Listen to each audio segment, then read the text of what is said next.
अच्छा, बट इशारा साहब, मसला यहाँ ये है कि सूबे के वज़ीर आला का इस वक्त जो प्रायोरिटी है, वो तो उनकी हुकूमत खुद कहती है कि जी इमरान खान साहब की रिहाई है।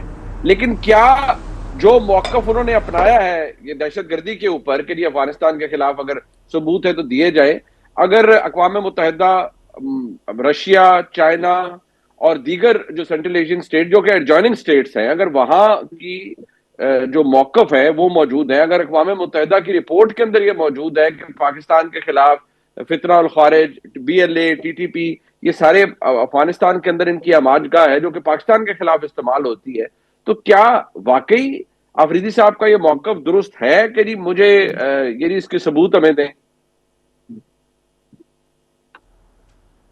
यानी ये तो मेरा ख्याल है उनके बयान का एक ही पोर्शन है। अदरवाइज तो जो उनकी गुफ्तगू है उसमें इम्पोर्टेंट चीज ये है कि जो ऑपरेशन होना है, अगर KP हुकूमत को एतमाद में ले लिया जाए तो कोई बुराई की बात नहीं है। तो मैं भी नहीं समझता कि इसमें क्या बुराई है। अगर आपने जिस जगह पे ऑपरेशन करना है और जिस जिस अवाम को इस ऑपरेशन को से गुजरना है, तो वहां के अगर इलेक्टेड गवर्नमेंट को एतमाद में ले लिया जाए तो कोई कबाहत वाली बात तो नहीं है, और ले लेना चाहिए। जहां तक अफगानिस्तान के सबूतों का ताल्लुक है तो उसमें तो वो बिल्कुल मेरा हम्म। हम्म। कोई ढकी छुपी राय नहीं है कि अफगानिस्तान में दुनिया के रजिस्टर्ड 26 दहशतगर्द तंजीमें जो हैं वो पूरी दुनिया मानती है कि वहां मौजूद है। और ये भी, इसमें बिल्कुल। भी कोई शक नहीं है कि अफगानिस्तान की दरअंदाजी कोई ढकी छुपी बात नहीं है। पाकिस्तान में वो बिल्कुल ठीक है। मुसलसल दहशतगर्दी कर रहा है। लेकिन मैं समझता हूं कि अगर क्या कहते हैं थोड़ा सा एतमाद साजी हो जाए तो, ना मेरा ख्याल है कि सेम KP में इतनी जरूरत है या किसी और में जरूरत है कि वो पाकिस्तान के लिए अगर ऑपरेशन बेहतर है तो उसके लिए उसमें रुकावट डाले। ना वो हम्म। उनको वो ऐसा करना चाहिए उन्हें। लेकिन जो राना साहब, लोग ये मैं सब इस कुछ बात से फैसले तो कर एग्री रहे हैं, करता जैसे हूँ, ये उन्होंने जो कल परसों कराची में कहा। देखिए, इस बात के जो तो हम अग्री करते हैं ना कि जी अगर जी खैबर पख्तूनख्वा में मिलिट जो ऑपरेशन है, इंटेलिजेंस बेस्ड ऑपरेशन, उसमें सूबाई हुकूमत को ऑन बोर्ड लेना चाहिए, वफाकी हुकूमत को सूबाई हुकूमत से इंगेज करना चाहिए। ये बात तो आप, मैं, हमाद हसन साहब, हम सब यही कहते हैं कि ये एक दुरुस्त मौकफ होगा। लेकिन जिस तरह आपने खुद अभी बयान किया कि वहां पर 26 दहशत गर्द तंजीमें मौजूद है अफगानिस्तान के अंदर, तो मैं आप या हमाद हसन साहब हम उतने ही हैरान होंगे कि अगर वो ये कह रहे हैं कि जी उसके सबूत कहां हैं कि वो पाकिस्तान के खिलाफ दहशतगर्दी करते हैं। आप अगर ज्यादा पुरानी बात ना कीजिए, आप APS का हमला था, अगर आप वहीं से शुरू कर लें तो आपको खुद पता लग जाएगा कि पाकिस्तान में दहशतगर्दी कहां से हार्बर होती है। तो क्या आपके नजदीक आफरीदी साहब का ये मौकफ तहरीक इंसाफ के लिए ज्यादा मसाइल नहीं पैदा कर रहा? नहीं, मसाइल तो उनके लिए पहले ही बहुत सारे हैं। कौन सा कोई इस बयान से नया मसला पैदा हो जाएगा। अब मुझे तो ये लग रहा है कि आने वाले दिनों में सुहेल आफरीदी साहब के खिलाफ इतना सख्त घेरा तंग हो रहा है कि उनका सूबे से बाहर निकलना शायद मुश्किल हो जाए। और जिस तरह उनके फोरेंसिक पंजाब की फोरेंसिक लेबोरेटरी ने उनको वो साबित किया है, मुझे तो मामलात और किसी और तरफ जाते नजर आ रहे हैं। लेकिन इसके बावजूद भी अभी मैं आज खबर पढ़ा था, मुझे नहीं पता कंफर्म है या नहीं, कि स्पीकर KP ने कोर कमांडर साहब से कहा कि इस पे दहशतगर्दी पे ब्रीफिंग दे दें। मेरा ख्याल it is the best point जिसमें ये एतमाद साजी भी हो सकती है, ये जो थोड़ी सी दूरी है ये भी खत्म हो सकती है, और उनको एतमाद में भी लिया जा सकता है। जाहिर है पाकिस्तानी फौज वहां पे जो ऑपरेशन कर रही है वो पाकिस्तान मुफाद में कर रही है। वहां हमारे जवान शहीद, वो माए हों, उनको सलाम मैं पेश करता हूं। तो अगर इस मामले को इस तरह कर लिया जाए कि हुकूमत भी आपके पीछे खड़ी हो जाए हम्म। और क्या कहते हैं KP हम्म। अवाम भी खड़ी हो जाए, तो ये ज्यादा मजबूत ऑपरेशन हो जाएगा। और कल कराची में उन्होंने CM से जब सवाल हुआ तो उन्होंने कहा कि जब उनसे कहा कि आप ऑपरेशन की इजाजत क्यों नहीं देते, तो उनका मुझसे पूछा किसने, मुझे कोई रिटर्न कोई आया हो, किसी ने राब्ता किया हो, तो गेंद उनके कोर्ट में फेंकने में हर्ज भी कोई नहीं है। अगर एक उनकी तरफ गेंद बिल्कुल फेंक ठीक। दी जाए कि जी ऑपरेशन कर रहे हैं, तो उस पर फिर वो ठीक। ऑफिशियल रद्द अमल दे देंगे, हाँ या ना में, तो पता चल जाएगा।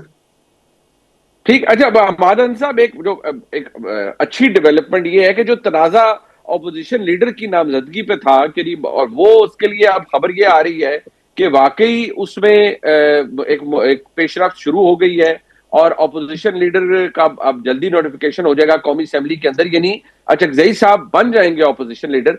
इससे सियासी माहौल आपके नजदीक को बेहतरी होगी, या जो मटेरियल चीज है वो जू की तू रहेगी? मुनीब, आपके सवाल की तरफ आता हूँ, लेकिन थोड़ी सी बात तो सुहेल अफरीदी के उस पर भी कर लूँ। देखिए, वो कहते हैं कि हमारे साथ कोई कोऑर्डिनेशन नहीं है या हमें एतमाद में नहीं लिया जा रहा है। तो भाई आप उसमें आ जाए ना।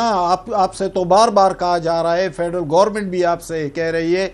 जिस तरह ईसार राना साहब ने कहा कि उन्होंने कोर कमांडर को ब्रीफिंग के लिए कहा है, तो ये जब सियासी जमातों का जरगा बुलाया था तो उस वक्त स्पीकर ने कोर कमांडर को शायद ख़त भी लिखा था, और कल दोबारा भी ख़त लिखा है।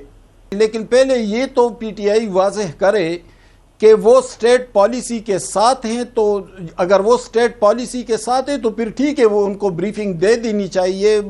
तमाम सिक्योरिटी इदारे जो हैं उनके जो मकामी सरबराहान है वो जाए, उनको ब्रीफिंग दे दे। लेकिन वो तो स्टेट से अलग एक पॉलिसी ले रहे हैं। जिस तरह राना साहब ने कहा कि 26 दहशतगर्द तंजीमों की निशानदेही हुई है। ये तंजीमें, इन तंजीमों के तकरीबन 80% कैंप्स जो हैं वो मैं ज़ाती तौर पर जानता हूँ कि वो वहाँ पर है जो पाकिस्तान के बॉर्डर स्टेट्स है अफ़गानिस्तान के, जिसमें पक्तिया है, पक्तिका है, खोस्त है, गजनी, ऊपर नूरिस्तान और कुनड़, और यहाँ पर तमाम आलमी दहशतगर्द तंजीमों के टेररिस्ट कैंप मौजूद है। तो ये तमाम हकाइक तो अब तो हक्कानी नेटवर्क वाले भी ये बात कर रहे हैं, तो आपको कैसे नहीं मालूम? अब आता हूं आपके सवाल की तरफ। देखें, जो अपोजिशन लीडर के हवाले से जो बात हो रही है, तो पीटीआई को तो बार बार रास्ता दिया जा रहा था, लेकिन वो सिचुएशन को रीड करने की सलाहियत नहीं है। जब वज़ीर आज़म पाकिस्तान ने कहा कि हम मुज़ाकरात करना चाहते हैं, तो वज़ीर आज़म अगर कोई बात कर रहे हैं तो उनको पार्लियामेंट का एतमाद भी हासिल है, प्रेसिडेंसी का एतमाद भी हासिल है, और इदारों का एतमाद भी हासिल है, तभी तो वो ये बात कर रहे हैं। फिर राना सनाउल्लाह साहब जैसे इंतहाई अहम मुस्लिम लीग के या हुकूमत के रहनुमा बात कर रहे हैं। तो ये पीटीआई को तो बार बार इस तरह के जस्चर्स मिले, लेकिन वो उसको रीड नहीं कर रहे हैं। शायद पीटीआई वालों के जहन में वो बात बैठी हुई है कि मैं किसी सियासतदान से नहीं, मुज़ाकरात करूंगा तो इस्टेब्लिशमेंट के साथ करूंगा, और वो उसी अशारे के मुंतज़िर हैं, और वो अशारा मिल नहीं रहे, वरना सियासी तौर पर तो उनको कई अशारे मिले। बस ठीक है। इस पे जरा इशारा राना साहब कमेंट कर दीजिएगा। ये जो नाम होता है, अगर नोटिफिकेशन अचकजई साहब बन जाते हैं कायदे हिज़्ब इख्तिलाफ, सियासी माहौल इससे बेहतर होगा, या आपके नजदीक भी इशू जो मेन फड्डा है वो वहीं रहेगा? नहीं, वो तो वहीं रहेगा मुनीब साहब, उसमें तो कोई कमी नहीं आएगी। हाँ, ये फड्डा एक चीज हो सकती है कि फड्डा पार्लियामेंट में चला जाए, और अचकजई साहब जो बाहर जो कुछ भी फरमुदात देते हैं वो पार्लियामेंट में देने लगे। और क्या कहते हैं, पार्लियामेंट ही मेरा ख्याल है बेस्ट प्लेटफॉर्म भी है, जहां पे आप अपने पॉलिटिकल चीजों को डिस्कस करें, इख्तलाफात पे बात करें, बहस करें। तो मेरा ख्याल है देर आए दुरुस्त आयद, हुकूमत ने देर से फैसला किया, लेकिन अगर ये पहले कर लेते तो शायद थोड़ी सी जो थी। लेकिन बहरहाल मुझे उम्मीद है कि अब ये प्रोसेस किसी चीज में रुकेगा नहीं।